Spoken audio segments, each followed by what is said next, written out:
Zombie Apocalypse.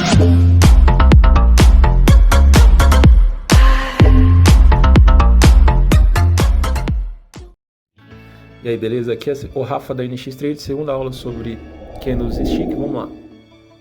Então a gente já mostrou na aula anterior como analisar, né, a força de um candle. Aqui a gente tem uma continuação da aula anterior. Vamos lá.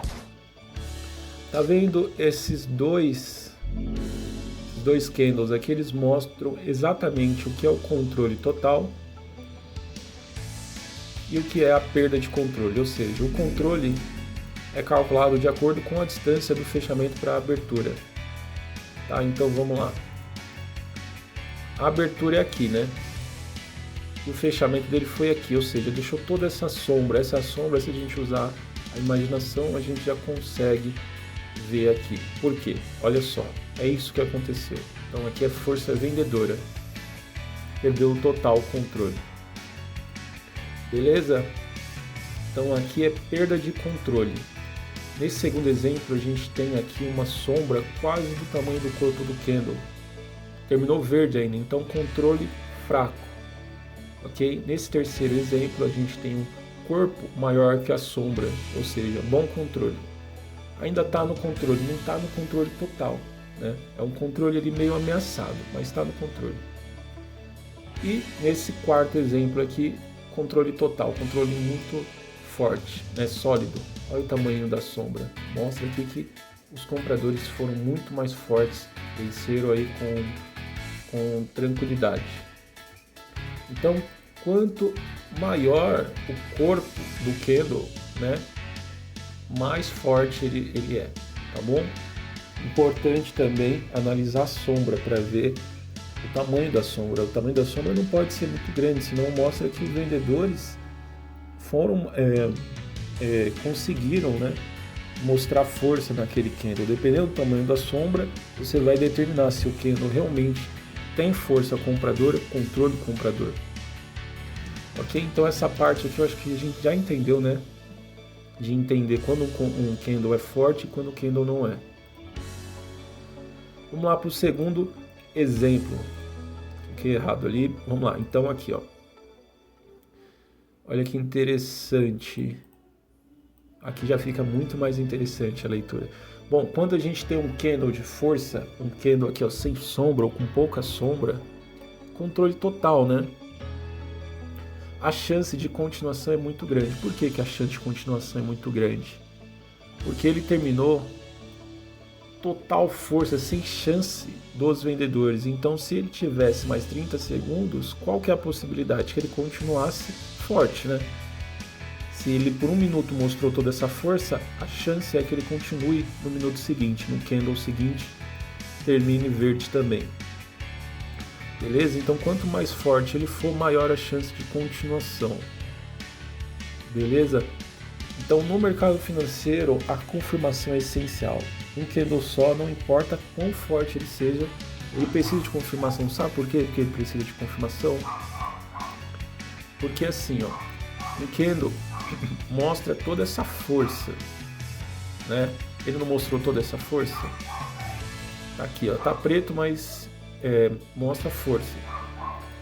Então, quando ele mostra toda essa força, como que ele confirma essa força? Com mais força, que a gente quer ver continuação. Aí a gente confirma esse movimento anterior, certo? Quanto maior esse movimento aqui, maior a chance de continuação. Mas a gente precisa de continuação para confirmar a força. Beleza? Porque se você vê um candle desse... Opa! Bom, você já vai entender com os exemplos aqui. O que eu quero explicar é... Você vê um candle verde desse, mostra o que? Força compradora. Qual que é a chance aqui de continuação? Muito grande.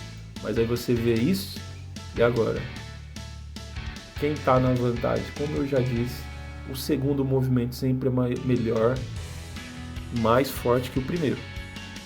Ok? Sempre você deve olhar que o segundo movimento é mais importante que o primeiro. Então aqui os vendedores dominaram já, cobriram, né? Então imagina aqui o movimento de aquele engolfo, né?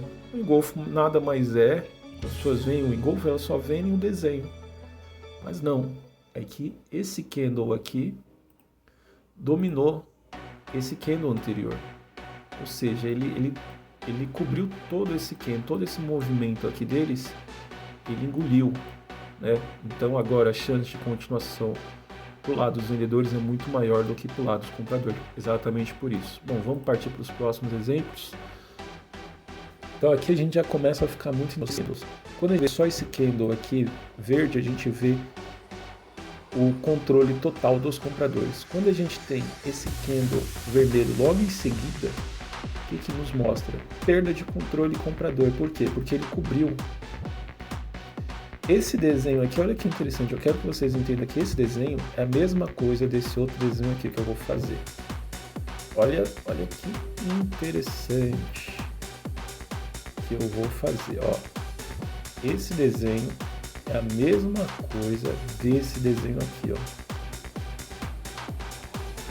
Tá vendo isso aqui?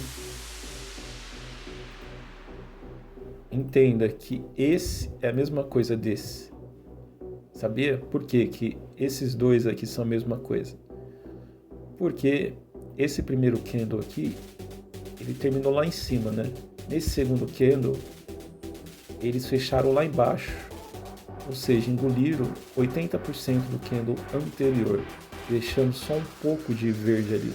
Ou seja, 80% eles engoliram no candle, no próximo candle, né? Então, resumidamente, esse desenho aqui pode ser resumido nesse aqui, ok? Foi isso que aconteceu, ou seja, força vendedora, controle vendedor, ok? É esse desenho. Então, no gráfico de 1 minuto, a gente vê esse desenho, no gráfico de 2 minutos, a gente vê esse desenho. Olha que interessante. Que o gráfico de 2 minutos são 2 candles de 1 minuto, né? Daria esse desenho aqui. Então, olha como você começa a entender como funciona a leitura de candles. Vamos para o próximo exemplo. Nesse segundo exemplo aqui, a gente vê o controle fraco dos compradores. Por quê? Porque a gente teve força compradora, em seguida os vendedores tentaram tomar o controle, desceram até aqui embaixo esse candle. Em determinado tempo ele era isso. Olha que legal, ele tinha tomado, né? Eles tinham tomado o controle, mas ele acabou fechando assim. Então, se a gente analisar esse candle sozinho, a gente vê aqui que os vendedores perderam 50% do corpo, né? Controle fraco dos vendedores. Mas se a gente analisar, se a gente analisar os dois candles, a gente vê que os compradores estão no controle, ok? Não é um controle muito forte, porque os vendedores, né, ameaçaram aqui, mas é um controle. E nesse terceiro exemplo a gente vê o controle, um bom controle aqui, né? Um controle quase que total, porque os vendedores colocaram o preço para baixo, chegou a ficar, né, aqui, cobrir tudo, mas fechou lá em cima, mostrando aqui controle total por parte dos compradores. Aqui não tem ameaça vendedora, ok? Os vendedores não têm controle. Então aqui, o que acontece aqui? Se a gente analisar esse candle sozinho, a gente vê que os vendedores perderam o controle. Olha o tamanho da sombra compradora aqui. Olha o tamanho da sombra compradora. Ou seja, os vendedores, nesse caso aqui, lembra, se a gente usar a imaginação, com toda essa sombra aqui, é a mesma coisa disso aqui, ó. Entendeu? Então os compradores terminaram no controle aí. No primeiro candle a gente vê força compradora, no segundo candle a gente vê força compradora de novo. Então qual que é a probabilidade aqui? Que vem um candle verde agora. O terceiro candle seja verde. Ok? Nesse aqui, qual que é a probabilidade? A probabilidade é que o terceiro candle seja verde também, mas aqui já não é tanta probabilidade. Por quê? Porque os vendedores atacaram aqui e quase cobriram aqui 50% do candle anterior. Então, teve a sombra e tal, a gente tem aqui a probabilidade um pouco melhor para os compradores. Nesse aqui a probabilidade é para os vendedores, continuação vendedora, ok? Então olha como é interessante essa leitura, muito bacana, né? Bom, na terceira aula agora sobre candles a gente vai entender sobre os movimentos.